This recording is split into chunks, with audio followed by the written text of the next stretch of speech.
all of the natural resources that the planet can produce in 1 year.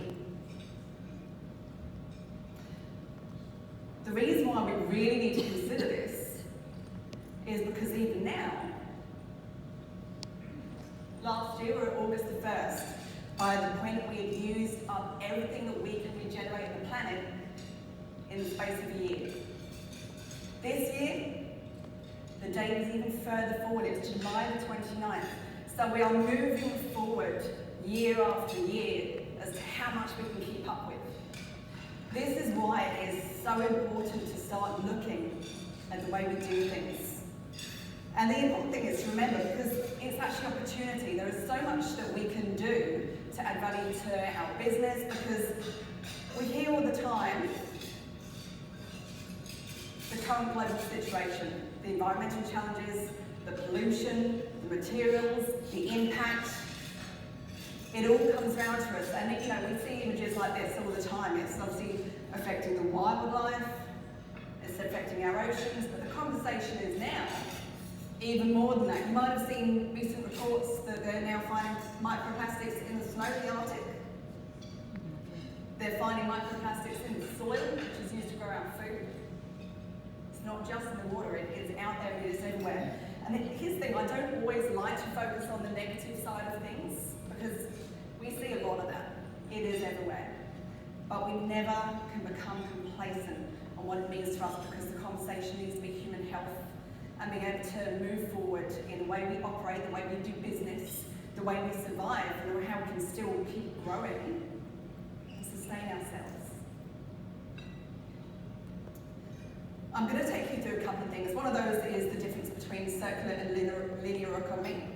And you'll notice one of the things that I will always come back to is the number one question that you need to consider with every single thing you do.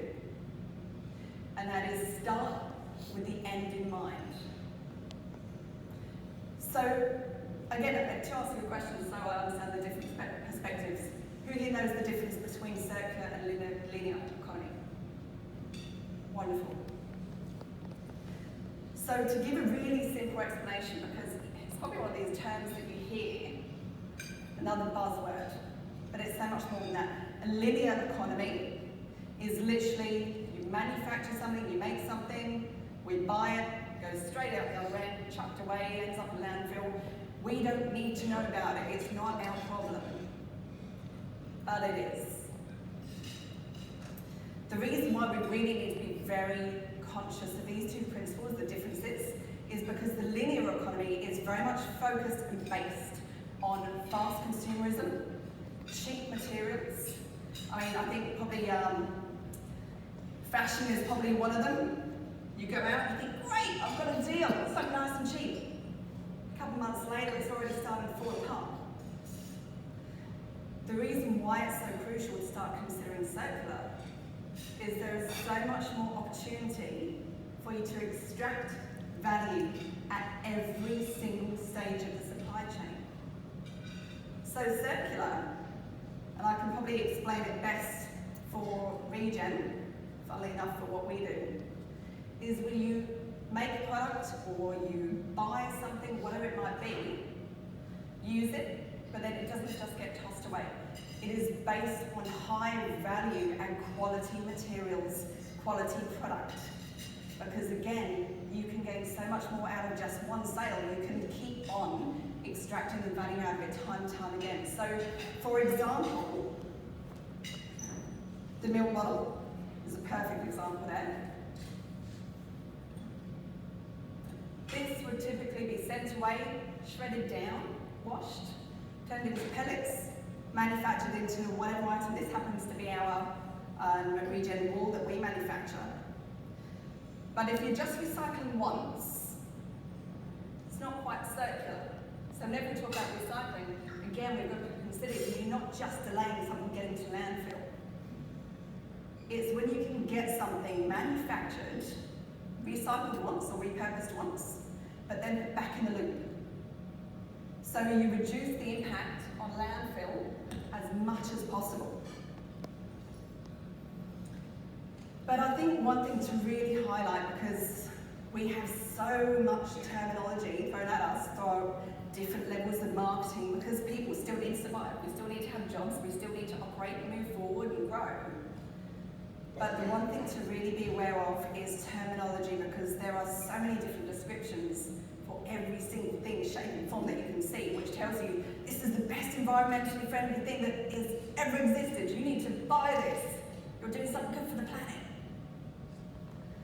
But again, start with the end in mind. Even just a couple of examples. Biodegradable products or compostable. It's a really good example, and it's fantastic that people are thinking of doing things differently. But if you go to an event and you've got your biodegradable plates, your biodegradable cutlery, you'd be thinking, fantastic, they're doing something really good for the environment, they're making a really strong choice. And for them, they possibly are, and this is where education is key. Now once you've finished your plate of food and you've scraped everything off into the organics bin, when you get to the main bin, because no doubt you've probably already got recycling and general waste, which bin would you put your biodegradable plate or cutlery in? It wouldn't be recycling, because it can't be melted down and made into something else, because it's a composite product, it's not a pure product. So it's building up landfill. Home compostable, something to be considered, because that can break down. But every single thing you do, if it's not a pure product or if there's not the processing in place, what's going to happen is, again, it's just going to keep on building up in that landfill, which is, again, more resources, natural resources being used to make something else that's, again, just not a single-use product. So it always comes back to the waste hierarchy. So it always starts with the reduce, reuse, then recycle. You've always got to go through those actions first. The boxed water. If you've seen the new boxed water out there, that's, well, it's been around for a little while, that's another interesting term, because we're so busy trying to avoid the PET single-use bottles that we're desperately trying to find other options. And this is great. I'd always say keep searching, never get disheartened, but education on every single thing you do and everything you buy is really important. Because when you look at the boxed water, it's not necessarily the best option. It will be advertised as that, absolutely. But the reason why you might have other liquids transported in boxes, for example, wine might be a type of wine you enjoy. But liquids like that transported because it reduces the cost of the freight. It's lighter. However, single-use bottles, they're already in plastic. It's already one of the lightest weight materials that you can get. And PET, even though we always say reduce, PET can be recycled. It's a pure grade resin. It's the number one whenever you look on your bottles. So this is, again, another really example of the greenwashing. You're going from a product which we do need to reduce, or the single use, but to exchange that for something that's packaged and something that's very difficult to recycle, because it's, again, a composite of different materials. It's not easy to just separate and repurpose or process. So it's thinking about every single action. So every single area that you can go for reusing, that's the one thing you need to consider. And even opportunities within your business or events that you go to. If you can imagine, you go to parties and so on, you've got all the single-use plates, get swiped off, big events you might be hosting. One really great example of this, and Cairns Regional Council does it very well, is Eco Fiesta. They actually have washing stations. So it goes back to the old school. Do you remember parties? You'd have everyone in the kitchen washing up together. It's part of the connection, it's part of the community, and build those relationships. And doing that type of thing, you're chatting away, so there's so much more to it to consider. Another factor, again, terminology. I'm not going to get into the climate change subject, that's a whole other ballgame, but the thing is, the connotations, as soon as you say that term, everyone will have a different perspective on it. Some people obviously see the science and they can see the impact and they understand it. Others will have different perceptions from their experience, but always, whenever you're looking at anything like this, just think of the real issue. Remove the jargon, remove remove the terminology, think of the real issue, because does it happen that we are in a very, very negative situation because of our consumption, because of our practices and disposal? And the answer is yes. It always comes back to the main issue. But terminology in recycling is a really interesting thing, and this is one thing that we very much work on, because we actually, on our manufactured recycled product, we are not recycling directly yet. And the reason why it's a key distinction is because there's a lot of talk about the waste industry at the moment, and a lot of people out there, there's a lot of good people in the industry doing the right thing and working hard. They're the ones at the end of the line that deal with everything we don't want to touch. But when we bracket everything, I constantly hear people say, recycling is not the answer. It needs to be last, it needs to be, there's a lot of negativity around it. And here's the problem, is because recycling is termed as a description for many areas along the whole supply chain. So to give you an example of that, you might have seen California, 600 recycling plants have closed down. It's actually collection centres. Recycling is the process of when you get a product, shred it, wash it, and turn it into the pellets. You at home, the terminology, if you start to consider, you are sorting. It will naturally flow onto the way you do things, because it will give you the descriptive language for what you're doing even in your workplace, in your home, because you'll be thinking, right, I've got to have all these different areas because I'm sorting the different materials. Breaking it down, because when we put everything all in one description, one terminology, it makes it very hard to find our way through, especially when we're having all these multiple things, multiple directions, TV, papers, social media. It's very hard to navigate through.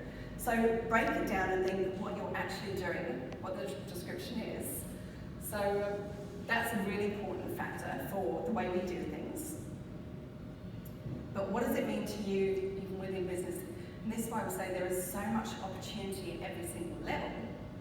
It's really interesting once you start to look at how you can extract from the different areas of everything you do, even in the home. If you look at the actual value supply chain, everything is very linear. Things come in, they go out. It's the way we've done things for so long. But we need to go back to the way of when we manufacture something or when we sell something. It's the onus of taking that back, the responsibility of what we put out and how it can be dealt with, because you've got people that spend thousands on surveys for what they make. They want to know the good points, the positives, the pros, cons. If you get all those loyalty programs in place, not once are you selling something once or putting out something once, you're getting it back again and extracting another level of value. It's really interesting. I speak to a lot of different groups, from business to community, kindies, but the one really interesting group is the seniors. Because whenever you start speaking to them about circular economy and doing things differently, and all the reuse and repair, and getting things back to high quality, they'll say, but we were doing this. It wasn't called circular economy, it was just called doing business. It was called building relationships. It was customer service, part and parcel of what you do. But then we change things to obviously meet our levels of consumption. So when you look at the value chain, on every single level, even if you apply it to your own business, you can start to break it down, and you don't have to change the world within one sitting. You can literally write down all the different areas that you have and start with one thing. Start with the lowest hanging fruit, even what is most cost effective. Because there are so many policies now coming into play. You've got obviously, we all know about plastic bag ban, contained deposit scheme introduced last year, the waste levy in July this year. And this is all to help us guide in the right direction of getting as much out of landfill, as much out of our bins as possible. So that's one direct, easy saving for you, is your cost reduction. So the more you can sort into being processed in different areas, the less pickups and collection you've got. But it's even if you're in the building or construction industry or anything else out there that you consider that you have to quote for whatever you've got to drop off at the dump, whatever it is, that's now $75 a tonne. So when you're in the commercial industry, that adds on a whole new component. So it makes sense to consider different things. Logistics, packaging, can it be returned? Can it be reusable? Point A to B, and I think we all know about freight up here, as sort of last on the line. Are you making most use of where you're transporting things?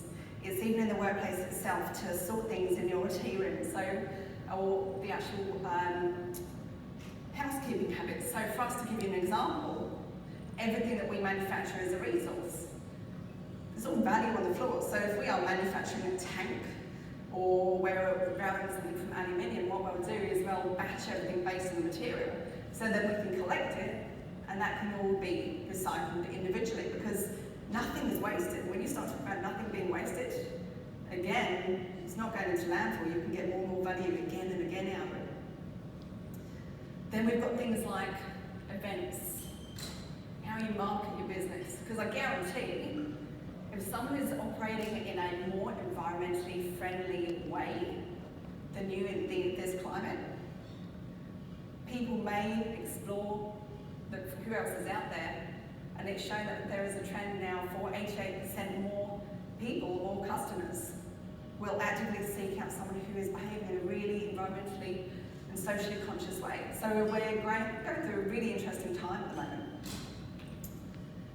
Technology, you've even got things, software, you're probably all on this, but software is another one, reducing the paper trail, improving communication. So this is simply a different way to look at everything you do and improve efficiencies. So instead of the make, the take, the sell, and out the door into waste, it becomes these loops where it comes straight back into what you do again and again. So you can look at how you do things, what you can bring back into the business, how you can get more value out of what you do, and you're all the experts in your own businesses, so you'll be able to see what you can do. But always start with the end in mind. How do you interact with your customers? What do you produce? Even what you buy in? Who are the suppliers that you're using? How do they package things? There are so many aspects on every single level, and all you need to do is literally start writing it down and start somewhere, because I guarantee once you do that, the ideas flow and you can start to see more and more about just how much you can do. So I'll leave it with you because, this is something, I'm very passionate about, and I know a lot of you are too, and it's something that we should be, because this is how much that we depend on our future. It's how we continue to do things, how we can continue to grow, move forward, because even if you think of all the businesses out there that do manufacture single-use products, they still offer employment, they still offer security within communities, they still offer economic support because they offer jobs. So when we're talking about fast change and doing things differently, we've also got to appreciate there is a time factor, there's an understanding, there's a transition phase. Because if we all of a sudden change things immediately, it's going to get quite interesting. So it's to look at what's coming into play, because we've got a lot at the moment happening. You would have seen that a lot of the doors are closing internationally. We all know about China. The other year, India, China's going to have the full ban, but then we had Scott Morrison up just the other week, which is fantastic, talking about a complete plastic export ban. So we have opportunity domestically to grow the plastic industry and to look at how we are dealing with things, because there is a use and a resource out of everything we produce, but this is why we also need to get all the single-use items out of circulation, because with that, you can't melt it down as such to produce something stable at the other end, because you can never guarantee the integrity of what will come out. This is why we very much encourage you to look for the pure-grade resins, the 1s or 2s or 3s on the bottles, because then you know what you're dealing with. If it hasn't, then you need to wonder what's going on in it, because I guarantee if something is cheap, there's a reason it's cheap. So, as I say, within anything you do, within the home, within your family, events, your marketing, if you have any balloons that go out, any of the thinner plastic bottles for marketing, your branding, that's not going to last that long. You get high quality, guaranteed, and it will have your business name out more and more. So there's multiple things that you can do, and that's just as short-term and long-term impact. So thank you very much. I'm going to hand you back over to Nick, and I hope I've left you with a bit of food for thought today, and just to go back and start creating some action. Thank you.